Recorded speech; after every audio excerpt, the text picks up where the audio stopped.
Well, hello and welcome to this new class. I think the last class was, I don't know, like we were really good with the objectives that we had because I think all of you had a more or less clear path of what you're going to do in terms of the methodology and the method. So that was the purpose of last class, and I think we did pretty well. So this new class or this second class is about the next step. Like once you decided the methodology and you more or less know what you are trying to study, now we are going to the literature review. And the literature review it's quite challenging. Again, it's also a challenge for me to teach you this in only one class. So I'll try to do my best in these few videos about how you can structure your literature review and some tips into this. Also, today we're going to do an activity, and you will have a homework. My suggestion is that you can also start this homework in the class, and you can continue during the week. Maybe you can polish this in the weekend, and this homework and this activity are going to add to your writing paper. Like I think you can use this in the final draft of your paper because it's going to set the concepts that you're going to use and all that. So let me start with the class. And remember, the focus of today is to do the literature review. And this is a section in the paper. You usually have the introduction, and after the introduction you have the literature review, and it's very important. That is maybe one of the most important sections in a paper because it has three purposes. At least I wrote these three purposes in here, and I'm going to go one by one in the next videos. So the first purpose, I think, is to guide the reader. Guiding the reader in terms of what you are going to do in your paper. What are you addressing? What is your story? Like, I think in here you want to talk about, for instance, digital transformation of a hotel in in terms of I don't know. I think they were using manual things, and now they're using a software. So you want to tell a story about that. So the literature review will help you to conceptualize that story into a more theoretical ground. Like you are going to tell your reader what you're going to talk about in the paper, but in terms of very theoretical concepts. And the good thing, because some people get stressed in this section because some people think the theory is overwhelming, but it's not like that. In the literature reviews should talk only about two or three concepts max, only two or three things that you want to address. In this case, like in the example about the hotel, it's maybe digital transformation and I don't know, a software in the booking system. It's only mostly about that, and probably organization in or like the structure in the organization. Probably these three concepts. So you are going to guide the reader about these three things.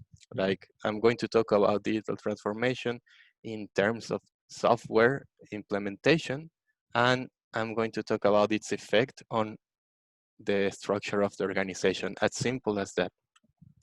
So the first thing is to guide the reader. So in here, maybe you will need to do a quick discussion between your team because you need to be very clear about what do you want to tell or what do you want to do in your paper, because this is going to reflect that. Then also, why is that important? Why is it important to study the implementation of digital transformation in terms of a new software and its impact in the structure of an organization? Why is it important? Why does the theory care about that? It's like a lot of papers are boring because it's like, what's the impact of this? What's relevant about this discussion? So you need to tell the reader that that thing is important and that the importance comes from the literature. Maybe you find a paper or a book chapter or something where the conclusion of that paper is like, we don't really know what will happen if there is a sudden implementation of a software in terms of the structure of the organization. So you are going to tell in the literature review that the current theory is kind of worried about that and you want to answer to that question. So it's important that you convince the reader that it's also important, that topic. And finally, and this is maybe something that you will polish through the whole semester, It's like, where is the gap of the literature? Is there something that the literature has ignored or that the literature doesn't know? Like maybe, how can we calculate the costs of this implementation, but not only in terms of investment, but also in terms of human resources, also in terms of um, uh, the know-how of from the previous system. Is there going to be a legacy system? I mean, like the software plus maybe another one, like people will still use a notebook. Is there a cost involved in that?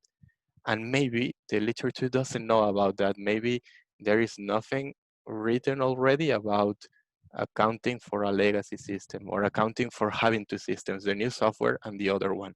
Or maybe it's not clear what's the impact or the economic impact of firing people that are not going to be in the new system, or the political tensions. How do you manage political tensions? Maybe that's not already explained in the literature. So it's mainly these three things. What I mean about guiding the reader, usually when I read a paper and I read a literature review, I know what they are going to talk about.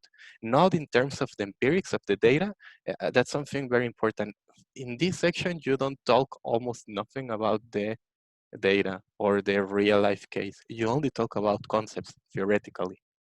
Well, the second purpose is to show the reader that you know about the topic. You want to show the reader that you are an expert in this very specific thing. You don't have to be an expert on digital transformation. You have to be an expert on digital transformation and software, but you will be an expert in this specific thing that you're studying, which is digital transformation by implementing a software and its effect on the structure of the organization. Just that very narrow thing, you will be the expert on that thing. So to show the reader that you're an expert, you should revise what has already been written. So you are going to check other studies about the same topic, and then you're going to place them in there. So maybe you are going to start your literature review in this sense, like, I want to understand what's the effect of digital transformation and its effect on the structure of the organization when we implement a new software in a hotel. So this is something that was studied by another author in this study about maybe instead of just one hotel, maybe the Hilton hotel chains in the US, and they changed from one system to the other and they found this. So you more or less try to highlight other studies that are similar to yours. And in the end, you have to say what's different. Again, why is it important? If so many people have written things about this, why is your study different? Or why, or is there something that these studies were missing? I'm going to talk about more in a second. And finally, define the very important concepts.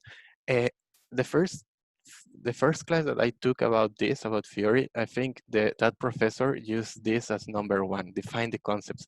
But I think this is even more important. It's even more important to guide the reader. Defining the concepts is, it has to be in there. Otherwise, what are you writing, right? It's like, this one shouldn't even be written, I mean, like in the presentation, because it's obvious you have to define your concepts, but you need to guide the reader, and that's sometimes difficult. So this thing about defining the concepts is basically that, like, if you're going to talk about digital transformation, well, define what is digital transformation. And you can't, I don't know, like, come up with something in your mind and say that's digital transformation. No, you have to use a definition from something else, someone else that already wrote about that, an expert in digital transformation. So I'm going to show you this later on. If it's also about accounting, is it about digital transformation in accounting? Then maybe accounting is a concept that you want to define. So I think I'm going to stop in here for the first video, and then I will continue on the second video.